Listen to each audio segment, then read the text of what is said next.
Anda kembali menyaksikan Industri 360 di Nusantara Economic Updates dan masih bersama kami Dira Mokhtar, Direktur PT GTS International Tbk. Pak Dira, menarik sekali kalau kita melihat Indonesia ini kan juga memiliki posisi yang strategis. Kita ini produsen dan juga konsumen terbesar. Nah, saat ini kalau Anda melihat dari situasi dinamika global, sejauh ini seperti apa posisi Indonesia terutama di tengah percepatan transisi energi global saat ini? Iya, jadi memang Indonesia adalah salah satu eksportir LNG dan bisa dikatakan masih salah satu yang terbesar, baik khususnya untuk negara-negara di Asia. Namun di sisi lain, kita juga sebagai salah satu sumber dari ketahanan energi untuk di Indonesia. Artinya apa? LNG yang memang sebagai penyumbang devisa untuk Indonesia, untuk negara, juga tetap diprioritaskan untuk menjaga kebutuhan di dalam negeri. Jadi dalam hal ini prioritas tetap harus untuk didistribusikan untuk kebutuhan dalam negeri, dan berapapun sisanya itulah yang akan diekspor. Jadi tetap adalah prioritas, kita melihat apa yang dilakukan pemerintah sekarang, prioritas untuk kebutuhan energi dengan menggunakan LNG tetap adalah yang diprioritaskan sebelum kita melanjutkan ekspor kita. Dari sisi kebutuhan energi, mungkin dari sisi ketahanan energi prospeknya juga cukup cerah ya, begitu ya Pak Dira. Tapi kalau melihat dalam beberapa tahun mendatang, peluang apa yang sebetulnya bisa harus dimaksimalkan lagi oleh industri LNG Indonesia, dan tantangan seperti apa ke depan yang mungkin harus jadi perhatian, termasuk pemerintah juga nih Pak Dira?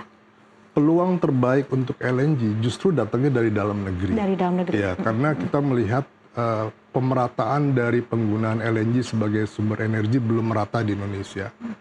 Jadi dalam hal ini prospek dan peluang ke depan justru ada di Indonesia.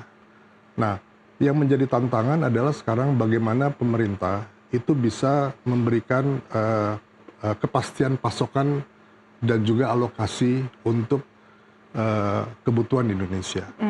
Ini kita melihat bahwa saat ini demand daripada kebutuhan LNG itu meningkat. Tetapi pemerintah juga punya komitmen di mana tetap harus melaksanakan ekspor, sebagaimana telah tertuang di dalam kontrak-kontrak yang sudah dibuat sebelumnya. Jadi disinilah perlunya pemerintah bisa mengatur supaya tidak ada kekosongan di dalam negeri, tanpa juga harus men-sacrifice ekspor kita sebagai salah satu sumber devisa. Artinya stabilitas begitu ya, Betul. Pak Dira. Nah, ini kita kembali mungkin membahas terkait dengan percepatan transisi energi. Bagaimana komitmen GTSI dalam mendukung percepatan transisi energi agar juga tentunya turut berkontribusi pada perekonomian nasional? Iya, kita memang ada di industri yang memang bergerak mengarah ke sana. Ya, jadi artinya LNG merupakan salah satu sumber energi yang bisa dibilang sebagai transisi untuk menuju ke energi green energy.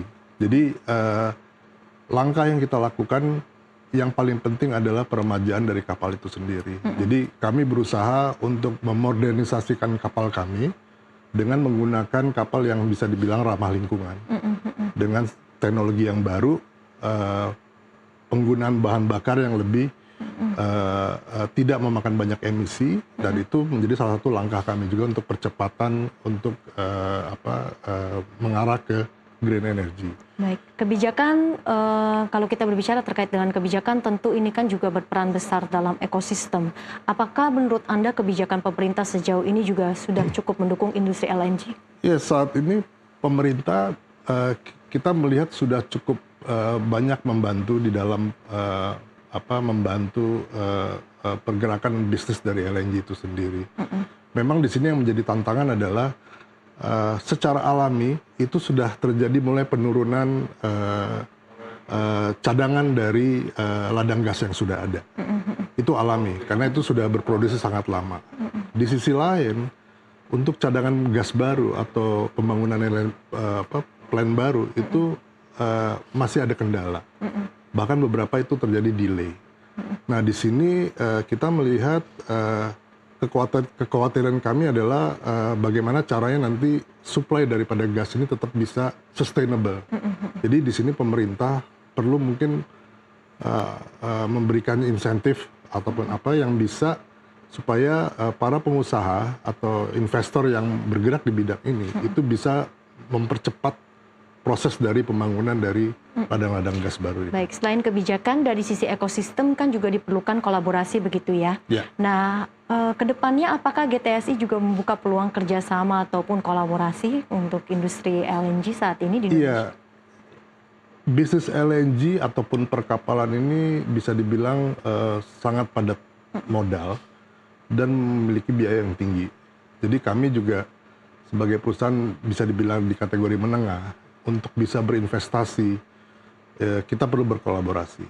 Jadi kami di sini memiliki strategi untuk bisa mengundang calon investor yang bisa berjoin bersama kami, khususnya untuk proyek-proyek besar. Misalnya untuk salah satu untuk pembelian kapal, atau mungkin untuk proyek FSRU, Floating Storage Regasifikasi Unit. Ini memang memerlukan investasi yang cukup besar, teknologi yang cukup kompleks. Dan di sini kita akan berkolaborasi untuk pembangunan proyek-proyek seperti ini. Oke, itu mungkin untuk dari sisi proyeknya dan juga pembangunannya ke depan ya seperti apa ya. Nah, kalau untuk percepatan transisi energi, apakah ada kolaborasi lain yang juga akan dijajaki? Ya, kita memang selain sebagai perusahaan transportasi LNG, kita juga ingin bisa membuat suatu end-to-end bisnis yang mana selain sebagai transporter kita juga masuk ke dalam bisnis LNG itu sendiri. Salah satu yang kita lakukan adalah kita masuk ke retail LNG bisnis, di mana di sini kita langsung bersentuhan kepada end user yang bisa menggunakan langsung produk LNG sebagai pengganti dari misalnya LPG yang memang bisa dibilang mahal dan itu adalah impor. Dengan menggunakan LNG, otomatis percepatan dari masyarakat untuk bisa menggunakan energi yang lebih bersih, yang lebih ramah lingkungan, itu bisa akan tercapai. Tapi kalau kita lihat mungkin ya Pak, kalau kita membandingkan untuk negara-negara lain di kawasan di regional Asia, seberapa mungkin bisa diberikan gambarannya seperti apa ya ekosistemnya? Negara-negara lain yang mungkin kami bisa bandingkan misalnya seperti China atau Jepang, itu penggunaan LNG sebagai energi itu sudah menjadi hal yang biasa dan itu sudah sangat memasyarakat. Jadi di sini peran dari LNG untuk bisa sebagai salah satu jalan menuju ke green energy itu memang perlu adanya sosialisasi kepada masyarakat. Oke. Nah, kami di sini kita melihat Indonesia belum sama sekali. Belum ya. Jadi kita justru ingin memulai dengan bagaimana caranya masyarakat bisa melihat begitu pentingnya LNG dan bukan menguntungkan tapi bisa memberikan manfaat yang lebih baik untuk masyarakat. Oke, Pak Dira, kalau misalkan dari untuk segmen-segmen lain ya, kalau kita melihat peran LNG carrier mungkin untuk di pasar mini LNG atau dari sisi retail itu seperti apa? Ya, betul. Mini LNG itu juga sesuatu yang ada di dalam bisnis plan kita dan insya Allah dalam tahun 2026 ini kita ada satu proyek yang kita akan laksanakan. Ini menarik karena ini juga akan membantu program dari pemerintah untuk meningkatkan lifting gas. Jadi banyak sumber-sumber gas di daerah-daerah yang kita kategorikan sebagai stranded gas. Artinya gas ini tidak punya jalur dan dia tidak bisa diapa-apain gitu loh. Nah, dengan kita membangun mini LNG plant, gas yang tidak punya saluran ini bisa dimanfaatkan dan bisa dibuat sebagai LNG. Dan setelah itu dibuat menjadi LNG, itu bisa kita gunakan atau kita tawarkan ke pembangkit listrik yang ada di lokasi tersebut, atau juga kita bisa transport dengan menggunakan kapal kontainer ke pelosok-pelosok yang lain. Oke, sejauh ini progresnya seperti apa dan kedepannya ada rencana penambahan juga? Iya, paling nggak ada satu proyek yang sedang kita lakukan di Indonesia Timur, khususnya di Papua, dan ini merupakan pilot project kami, dan kita harapkan dengan adanya mini LNG plant ini dapat membantu sebagai sumber energi untuk masyarakat Papua itu sendiri, dan juga bisa sebagai sumber energi ataupun produk LNG yang bisa ditransportasikan ke daerah lain yang membutuhkan. Sejauh ini kalau kita lihat dari sisi pemerataan, khususnya untuk wilayah Papua yang juga salah satu yang juga disasar oleh GTSI, itu seperti apa kondisinya di sana? Memang belum rata. Jadi rata, memang justru banyak ladang gas dan minyak cukup besar di sana. Tetapi juga memang demand-nya belum terlalu banyak. Jadi kalaupun kita ada suatu proyek di sana, belum tentu bisa itu digunakan untuk mengcover seluruh kebutuhan dari Papua itu sendiri, karena demand-nya memang tidak terlalu banyak. Jadi saat ini seperti yang proyek yang kita lakukan, itu mungkin hanya 70% mungkin bisa diserap untuk Papua itu sendiri. Tapi untuk 30%-nya kita akan tawarkan ke daerah lain. Oke, daerah lain yang mungkin masih menjadi coveran terbesar untuk GTSI sendiri ada di mana saja tuh Pak Dira? Saat ini karena tidak merata, justru di Jawa itu masih kekurangan. Di Jawa itu masih kekurangan? Masih kekurangan. Jadi itu yang akan menjadi target kami juga. Sebagian dari produksi LNG yang kita akan buat, itu kita akan salurkan ke Pulau Jawa, di mana daerah-daerah seperti Jawa Barat, even Jakarta sendiri, itu masih kurang untuk penggunaan LNG. Oke, kemudian ini kan juga kita sudah di akhir tahun ya Pak Dira. Untuk tahun depan seperti apa target jangka panjang GTSI? Iya, kita masih terus berekspansi.